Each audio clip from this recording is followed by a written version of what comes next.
চেন্নাইয়ের মেরিনা সমুদ্র সৈকতে আয়োজিত হয়েছিল এয়ার শো উপলক্ষ বায়ুসেনার ৯২তম প্রতিষ্ঠা বার্ষিকী। জানা যায়, রবিবার বেলা ১১টা থেকে দুপুর ১টা পর্যন্ত চেন্নাইয়ের আকাশ জুড়ে বিশেষ প্রদর্শনীর আয়োজন করা হয়।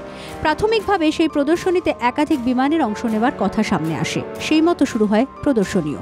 তবে ভালো জায়গা থেকে প্রদর্শনী দেখার জন্য সকাল ৮টা থেকেই ভিড় জমতে শুরু করে। দুপুর ১টা নাগাদ সেই এয়ার শোতে বাড়তে থাকে মানুষের ভিড়। অতিরিক্ত সেই ভিড় এবং গরমের জেরে অসুস্থ হয়ে পড়েন একাধিক মানুষ। সামনে আসে মৃত্যুর খবর।